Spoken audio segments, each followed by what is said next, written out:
Assalamualaikum warahmatullahi wabarakatuh. Halo teman-teman, perkenalkan nama saya Suandika, nomor standbook 220-332 dari kelas M1 M20 akan membawakan materi konsep pemeriksaan pajak untuk memenuhi tugas MIT saya pada semester 3 kali ini. Yang pertama, dapatkah wajib pajak menolak untuk diperiksa? Pada praktiknya, wajib pajak dapat saja tidak setuju dengan adanya pemeriksaan yang dilakukan oleh otoritas pajak. Alasannya bisa beragam, mulai dari wajib pajak yang telah merasa memenuhi kewajiban pajaknya dengan benar hingga alasan beban administrasi karena panjangnya proses pemeriksaan yang harus dijalankan. Lantas, dapatkah wajib pajak menolak untuk diperiksa? Untuk menjawab pertanyaan ini, kita dapat merujuk pada pasal 36 dan 37 Peraturan Menteri Keuangan Nomor 17 tentang tata cara pemeriksaan yang telah diubah terakhir dengan Peraturan Menteri Keuangan Nomor 18 tahun 2021. Di pemeriksaan lapangan, dalam hal ini wajib pajak yang melakukan pemeriksaan lapangan menyatakan menolak untuk dilakukan pemeriksaan, termasuk menolak menerima surat pemberitahuan pemeriksaan lapangan. Wajib pajak tersebut harus menandatangani surat pernyataan penolakan pemeriksaan.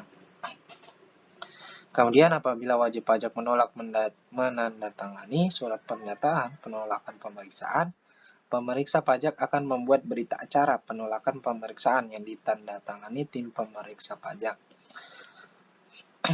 Namun, apabila wajib pajak yang dilakukan pemeriksaan tidak berada di tempat, maka terdapat dua konsekuensi. Pertama, pemeriksaan tetap dilakukan sepanjang terdapat pegawai atau anggota keluarga yang telah dewasa dari wajib pajak yang dapat dan mempunyai kewenangan untuk mewakili wajib pajak, terbatas untuk hal yang berada dalam kewenangannya. Kemudian yang kedua, pemeriksaan ditunda untuk dilanjutkan pada kesempatan berikutnya untuk keperluan pengamanan pemeriksaan. Sebelum dilakukan penundaan, pemeriksaan pajak dapat melakukan penyegelan. Kemudian apabila setelah dilakukan penyegelan dalam jangka waktu yang ditentukan, wajib pajak tetap tidak berada di tempat atau tidak memberi izin kepada pemeriksa pajak untuk membuka atau memasuki tempat ada atau ruangan, serta barang bergerak atau tidak bergerak, dan atau tidak memberikan bantuan guna kelancaran pemeriksaan. Pemeriksa pajak meminta kepada pegawai atau anggota keluarga yang telah dewasa dari wajib pajak untuk membantu kelancaran pemeriksaan.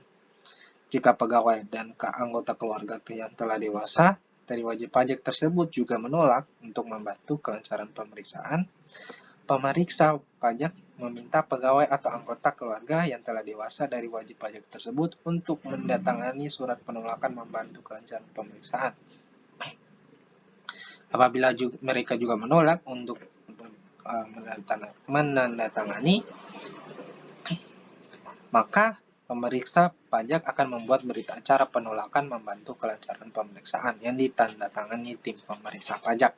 Kemudian untuk pemeriksaan di kantor, jika wajib pajak yang dilakukan pemeriksaan kantor memenuhi surat panggilan dalam rangka pemeriksaan kantor tapi menyatakan menolak untuk dilakukan pemeriksaan, wajib pajak harus menandatangani surat penyatakan penolakan pemeriksaan. Jika wajib pajak menolak menandatangani surat pernyataan penolakan pemeriksaan, pemeriksa pajak juga akan membuat berita acara penolakan yang ditandatangani tim pemeriksa pajak.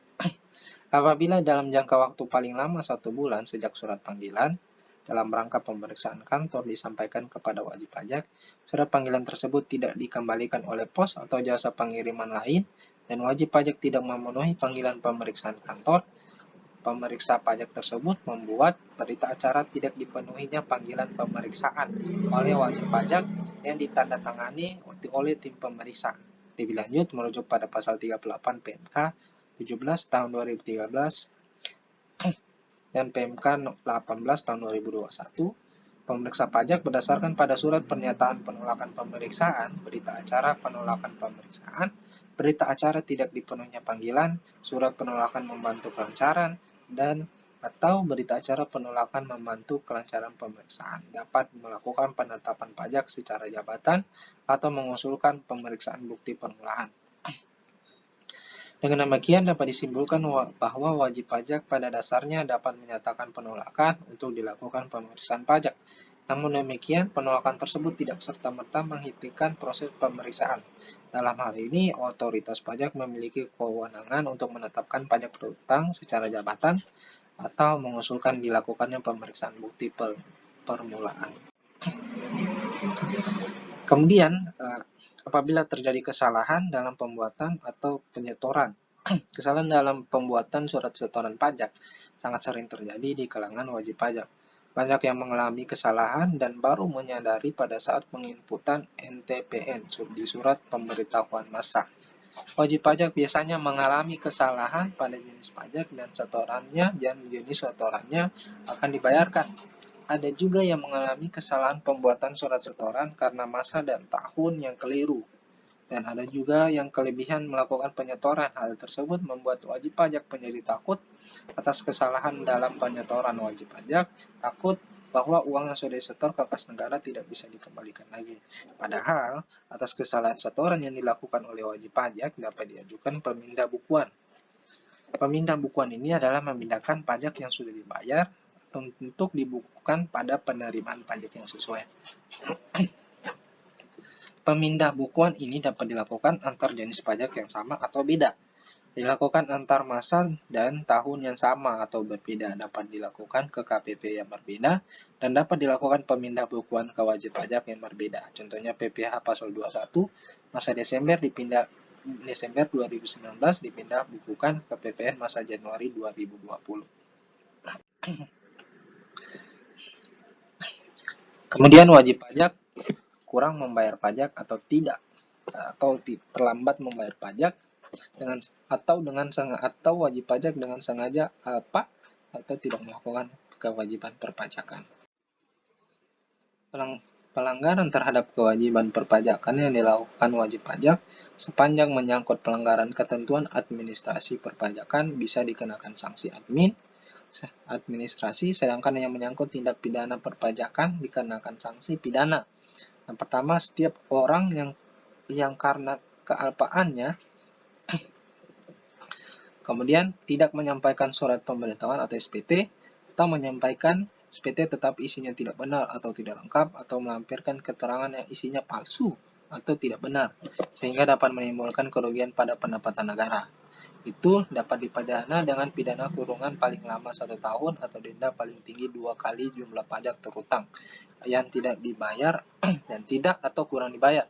Sanksi tindak pidana di bidang perpajakan di atas menjadi pidana kurungan paling singkat 3 bulan dan paling lama 1 tahun atau denda paling sedikit 1 kali jumlah pajak terhutang yang tidak atau kurang dibayar dan paling banyak 2 kali jumlah pajak terhutang yang tidak atau kurang dibayar. Kedua, setiap orang yang dengan sengaja tidak mendaftarkan diri, menyalahgunakan atau menggunakan tanpa hak nomor pokok wajib pajak atau NPWP atau pengukuhan pengusaha kena pajak atau PKP, atau tidak menyampaikan SPT atau menyampaikan SPT dan atau keterangan yang isinya tidak benar atau tidak lengkap, atau menolak untuk dilakukan pemeriksaan, kemudian memperlihatkan pembukuan, pencatatan atau dokumen lain yang palsu atau dipalsukan seolah-olah data tersebut benar, atau tidak menyelenggarakan pembukuan atau pencatatan, tidak memperlihatkan atau tidak meminjamkan buku catatan atau dokumen lainnya, kemudian tidak menyetorkan pajak yang telah dipotong atau dipungut, sehingga dapat menimbulkan kerugian pada negara. Itu akan dipidana dengan pidana penjara paling lama 6 tahun dan denda paling tinggi 4 kali jumlah pajak terhutang yang tidak atau kurang dibayar. Sanksi pidana di bidang perpajakan tersebut menjadi pidana penjara paling singkat 6 bulan dan paling lama 6 tahun dan denda paling sedikit 2 kali jumlah pajak terhutang yang tidak atau kurang dibayar dan paling banyak 4 kali jumlah pajak terhutang yang tidak atau kurang dibayar. Kemudian yang ketiga, apabila seseorang melakukan tindak pidana di bidang perpajakan ya sebelum lewat 1 tahun terhitung sejak selesainya menjalani pidana penjara yang dijatuhkan. Dikenakan pidana 2 kali lipat dari ancaman pidana yang diatur sebagaimana butir 3. Kemudian yang keempat, setiap orang yang melakukan percobaan untuk melakukan tindak pidana menyalahgunakan atau menggunakan tanpa hak NPWP atau pengukuhan PKP atau menyampaikan SPT atau keterangan yang isinya tidak benar dan tidak lengkap dalam rangka mengajukan permohonan restitusi atau melakukan kompensasi pajak dipidana dengan pidana paling lama 2 tahun dan denda paling tinggi 4 kali jumlah restitusi yang dimohon atau kompensasi yang dilakukan oleh wajib pajak. Sanksi tindak pidana di bidang perpajakan terdapat poin 2 di atas menjadi pidana penjara paling singkat 6 bulan atau paling lama 2 tahun dan denda paling sedikit 2 kali jumlah restitusi yang dimohonkan atau kompensasi atau pengkreditan yang dilakukan paling banyak 4 kali dalam jumlah restitusi yang dimohonkan atau kompensasi atau pengkreditan yang dilakukan. Sanksi tindak pidana berlaku juga bagi wakil, kuasa, atau pegawai dari wajib pajak yang menyuruh melakukan, yang turut serta melakukan, yang menganjurkan, atau yang membantu dalam melakukan tindak pidana di bidang perpajakan. Kemudian, sanksi menghalangi atau mempersulit penyidikan tindak pidana di bidang perpajakan. Setiap orang yang menurut ketentuan wajib memberikan keterangan atau bukti yang diminta tetapi dengan sengaja tidak memberi keterangan atau bukti atau memberi keterangan atau bukti tidak benar dipidana dengan pidana penjara paling lama 1 tahun dan denda paling banyak 10 juta. Sanksi tindak pidana perpajakan tersebut menjadi kurungan paling lama 1 tahun dan denda paling banyak 25 juta. Kemudian yang kedua, setiap orang dengan sengaja menghalangi atau mempersulit penyidikan pajak dipidana dengan pidana penjara paling lama 3 tahun dan denda paling banyak 10 juta. Sanksi tindak pidana perpajakan tersebut menjadi pidana kurungan paling lama 3 tahun dan denda paling banyak 75 juta. Ketentuan ini juga berlaku bagi yang menyuruh melakukan, yang menganjurkan, dan membantu melakukan tindak pidana perpajakan. Terima kasih. Itu saja pemaparan materi dari saya. Lebih dan kurangnya saya mohon maaf. Cukup sekian. Assalamualaikum warahmatullahi wabarakatuh.